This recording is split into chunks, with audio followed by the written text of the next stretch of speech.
Günümüz dünyasında Rolex markasına ait saatler statü ve prestijin simgesi olarak görülüyor. Fakat markanın kurucusu Hans Wilsdorf'un bir dünya markası olmak için yola çıktığında ne parası ne de bağlantısı vardı. Bir yetimin azmi ve yetenekleriyle büyüyen marka, Birinci Dünya Savaşı'ndan bile ayakta çıkmayı başardı. Gelin Rolex markasının ardındaki azim ve kararlılıkla dolu bir kuruluş öyküsünü, yoksulluktan lüksün zirvesine çıkan deha Hans Wilsdorf'un hikayesini birlikte ele alalım. İyi seyirler.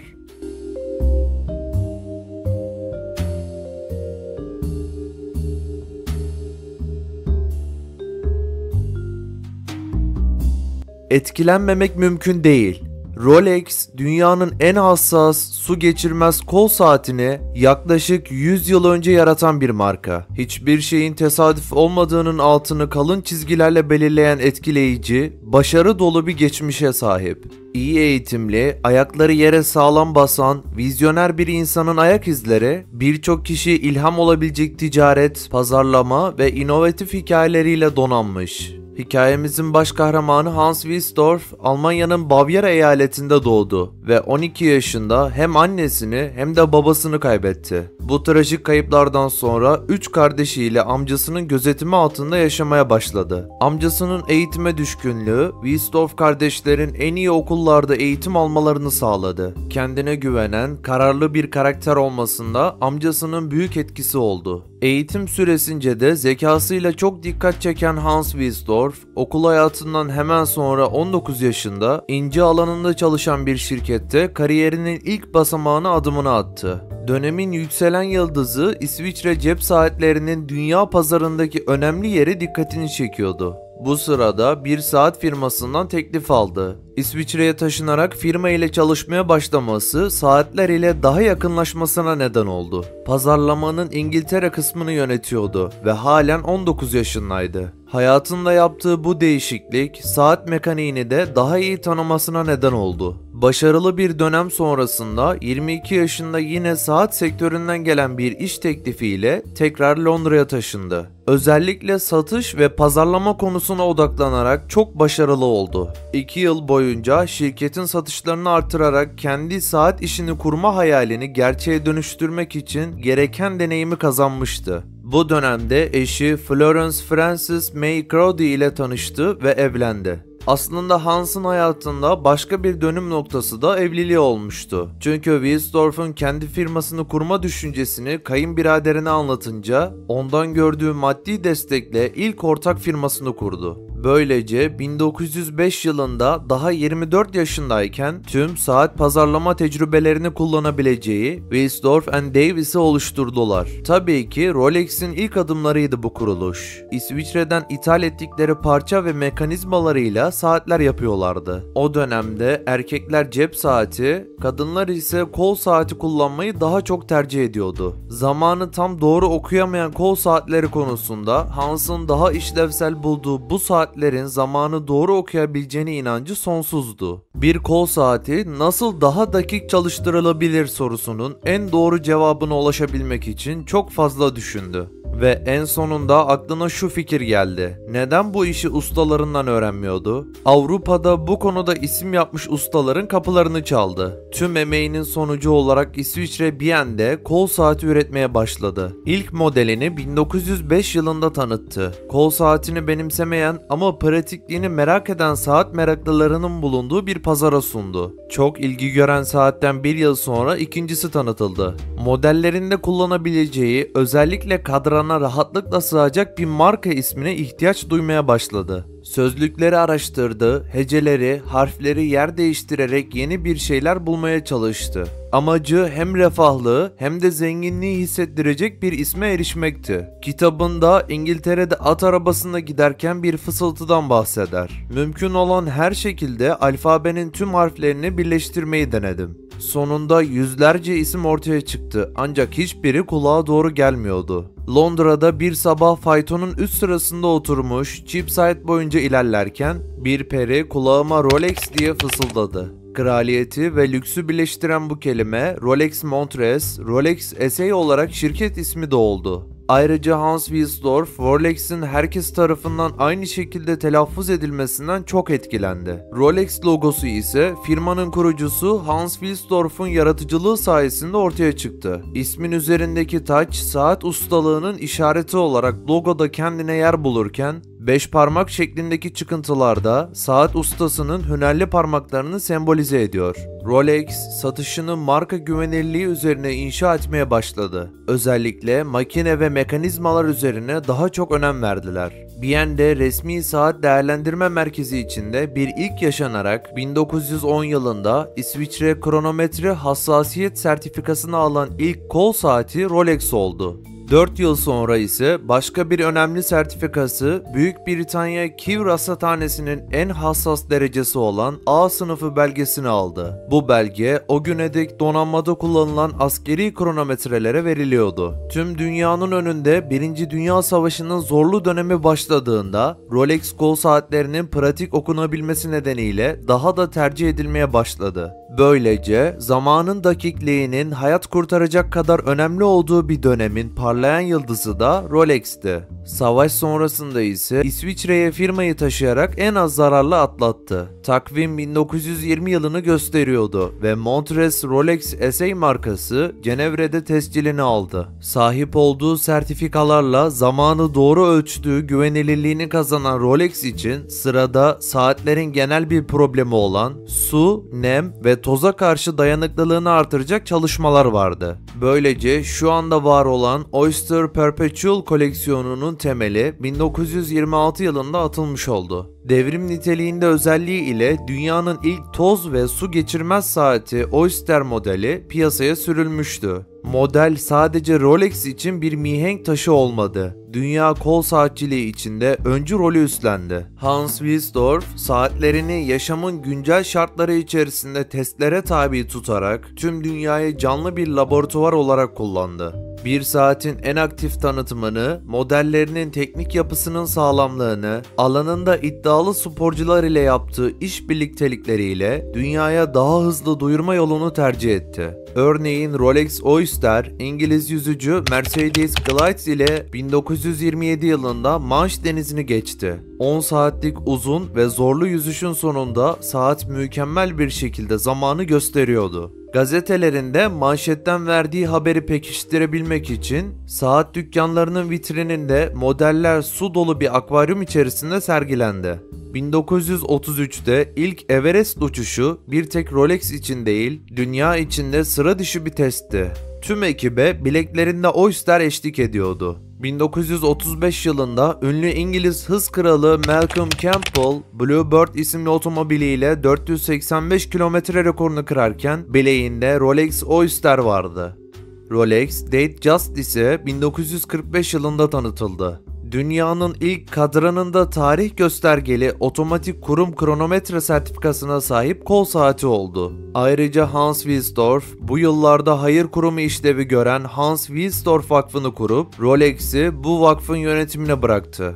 Yani alınan her bir Rolex saat, hayır kurumuna yapılan belli miktarda bağış anlamına da geliyor. Böyle bir karar almasında eşinin ölümü büyük bir rol oynamıştı. 1950'lere ulaştığımızda hem kara hem de su altında tüm çalışma ve araştırmalarına aşamalı olarak hız verildi. Çok kapsamlı üretimleri sadece saat yapımı değil, ayrıca dayanıklılık üzerine uzmanlarla çalışarak günümüzde de devam ediyor. Rolex, su geçirmez ilk dalgıç saati Rolex Submariner'ı 1953 yılında piyasaya sürdü. Tam profesyonel olan model 100 metre derinliğe inen ilk dalgıç saati olarak bir çığır açtı. Döner bezeli ayrıca dalgıçlarda hayati öneme sahip dalış sürelerini gösteriyordu. Aynı düşünce ile havayollarının resmi sponsorluklarını üstlenirken iki zaman dilimli GMT Master göklerin hakimi olarak doğdu. Ardından dünyanın ilk tarih gün takvimli altın ve platin olarak Rolex Oyster Perpetual Day Date tanıtıldı. Göz kamaştırıcı şıklıkta tasarımı büyük ilgi gördü. 1950'lerde Rolex en zorlu koşullara dayanacak saati test etme deneyine başladı. Deep Sea Special. Su basıncına dayanıklılık konusunda daha derinleri hedefleyerek Don Wash ve İsviçreli oşinograf Jacques Picard ile bir proje yapıldı. 1960 yılında dünyanın en derin su altı çukuru Mariana Çukuru'na 10.916 metre derine Rolex Deep Sea indi ve başarıyla çıktı. Yapılan bu deneyin sonunda saat arzu edilen mükemmellikte çalışıyordu. Bu arada Mariana Çukuru belgeselimizi izlemediyseniz kartlar kısmından ulaşabilirsiniz. 2012 yılında daha da derinlere yeniden inme çalışmalarına hız verildi. National Geographic kaşifi James Cameron, Rolex Oyster Perpetual Deep Sea, Deep Sea Challenger serbest dalış denizaltısı ile okyanusun en derin noktası Mariana Çukuru'nda 12.000 metreye kadar indi ve saat bu derinliğe ulaşan ilk dalış saati olarak dünya rekoru kırdı. Rolex'in fabrikasında sadece saat ustaları ve saat üretimine yönelik bölümler değil, bilim insanlarının çalıştığı devasa bir araştırma, geliştirme bilim laboratuvarı da bulunuyor. Saat üretimini kolaylaştıracak özel yağlar ve parçaların icat edilmesinin yanı sıra burada mekanizmalar, kasalar, bilezikler ve en son bütün olarak saatlerin testleri de yapılıyor. En basit Rolex modelinin bile bir hatta iki ömür boyunca sağlamlığını koruması şaşırtıcı değil. Yine dalış saatlerinin test aşaması da Rolex'te diğer markalara göre daha detaylı. Başka bir Rolex gerçeği ise Rolex tüm saatlerinde kullanılan altını kendisi üretiyor. Fabrikasında devasa bir dökümhanesi bulunan marka 24 ayar altını satın alıyor. 18 ayar sarı, beyaz ve patenti kendisine ait Ever Rose altınına dönüştürüyor. Markanın ayrıca kendine ait bir de mücevher departmanı bulunuyor. Burada değerli metaller ve taşlar kullanılmadan önce test ediliyor. Rolex 20 milyonda 2 taşın sahte çıktığını belirtiyor. Bu çok küçük bir oran gibi görünse de marka işini şansa bırakmıyor. Mücevherlerin saate montajı ise tek tek elle gerçekleştiriliyor. Birçok kişi Rolex'te her şeyin makineler tarafından fabrikasyon usulü yapıldığını zanneder ama bu doğru değil. Rolex'in senede 1 milyona yakın en iyi kalitede saat üretmesinin sırrı gayet pragmatik felsefesinde yatıyor aslında. Bir iş en iyi insan eliyle yapılıyorsa insanlar, en iyi şekilde makinelerde üretiliyorsa makineler kullanılıyor. Ve daha önce de değindiğim gibi Rolex her şeyini kendisi üretiyor. Buna tek istisna bazı saatlerde kullanılan sentetik safirler ve saat kolları. Her şeyin el yapımı üretilmesi markanın gerçekten herkesten ve her türlü moda trendinden bağımsız hareket etmesinin de sırrı. Saat koleksiyonerleri genellikle şu konuda hemfikirdir. Bir yanda devasa saat endüstrisi vardır. Öte yanda ise Rolex. Tesadüf eseri ikisi de benzer ürünler yaratır. Ayrıca her Rolex saatinin bir yeşil mührü bulunuyor. Bu mühür Superlative Chronometer Certified yani üstün kronometre unvanını belirtiyor ve markanın kendi laboratuvarlarından geliştirdiği kalite testlerini başarıyla geçtiğini ifade ediyor.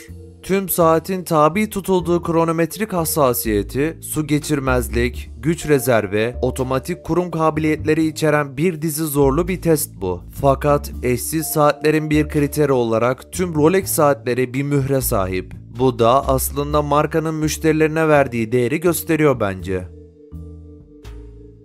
Dünyadaki en pahalı saat Rolex'e ait. Açıkçası çok şaşırılacak bir yanı yok. Çünkü daha önce de anlattığım gibi her saat özenle hazırlanıp müşterilerinin beğenisine sunuluyor. 26 Ekim 2017 tarihinde New York merkezli ünlü müzayede evi Philips'in düzenlediği ikonik saatler müzayedesinde Paul Newman'a ait Rolex Daytona kol saati 17.8 milyon dolar ile alıcı buldu.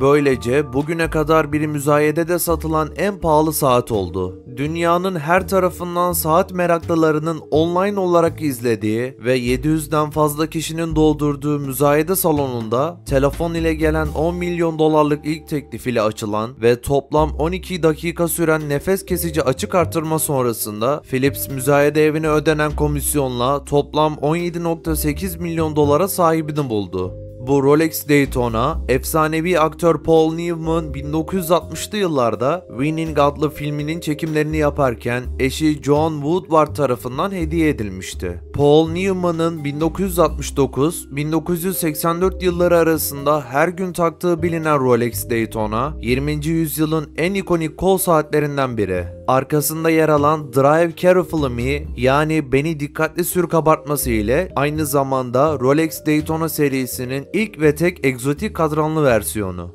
Kronografın ilk günkü gibi korunarak bugünlere kadar geldiği ve muhtemelen bir kere bile cilalanmadığı tahmin edilmekte.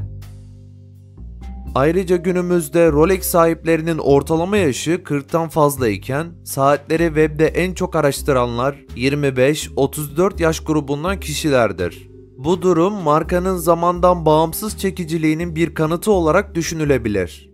Bir sigorta şirketi tarafından İngiltere'de yapılan bir araştırma, Rolex sahibi kişilerin ortalama yaşının 68 olduğunu ortaya çıkarmıştır. Üstelik Rolex'e sahip erkek kullanıcıların sayısı kadınlardan neredeyse 2 kat daha fazladır. Yine Rolex sahibi katılımcıların %66'sı 65 yaşın üzerindeyken yalnızca %1,5'u 35 yaşın altındadır. Bu çalışma sadece Birleşik Krallık'ta yapılsa da sonucun diğer ülkelerde çarpıcı biçimde farklı olacağına inanmak için bence bir sebep bulunmamaktadır. Markanın kurucusunun hayatına tekrar dönecek olursak, Wilsdorf hayatı boyunca markasına ve saatçilik sanatına bağlı kaldı. Yeni teknolojileri ilk benimseyenlerden biriydi ve her zaman saat dünyasında mümkün olanın sınırlarını zorluyordu. Aynı zamanda kendine adamış bir hayırseverdi. Servetini ve nüfuzunu hayatı boyunca bir dizi hayır kurumunu desteklemek için kullandı. Wilsdorf 1960 yılında dünyaya gözlerini yumduktan sonra ise Wilsdorf'un Rolex'teki tüm sahipliği vakfa taşındı. O zamandan beri Wilsdorf Vakfı, Rolex saat şirketinin sahibi ve yöneticisi. Kısacası Rolex, kar amacı gütmeyen bir marka olarak karının büyük bir bölümünü hayır kurumlarına ve sosyal amaçlara bağışlıyor. Bu nedenle Rolex'in nasıl yönetildiği konusunda söz sahibi olabilecek hiçbir hissedarı veya yatırımcısı bulunmuyor. Bugün Wilsdorf 20. yüzyılın en büyük girişimcilerinden biri olarak anılıyor ve mirası Rolex dünyasında yaşıyor. Kaliteye olan vizyonu ve taahhüdü nesiller boyu saat ustalarına ve girişimcilere ilham verdi. Ve bugün hala markası dünyanın en saygın ve tanınan markalarından biri olmaya devam ediyor. İster bir koleksiyoncu, ister bir saat meraklısı, ister sadece yüksek kaliteli saatlerin güzelliğini ve hassasiyetini takdir eden biri olun. Hans Wilsdorf'un adı her zaman saat dünyasında mükemmellik ile eş anlamlı olacaktır. Merak ediyorum da izleyicilerimiz arasında Rolex'i olan var mı? Eğer varsa yorumlar kısmında hangi modeli kullandığını bizimle paylaşabilir. Videomuzun sonuna geldik. Sizlere çok daha fazla ve kaliteli belgeseller üretebilmemiz adına videomuzu beğenerek ve kanalımıza abone olarak bize destek olabilir. Aynı zamanda bizlerin daha birçok belgesel seviyelere ulaşmasını sağlayabilirsiniz. Ayrıca sol tarafta moda devi Gucci markasının kuruluşunu ve Gucci ailesinin entrikalarını anlattığım belgesel yer alıyor. Sağdaki oynatma listesi ise sizler tarafından en çok beğenilen videolardan oluşmakta.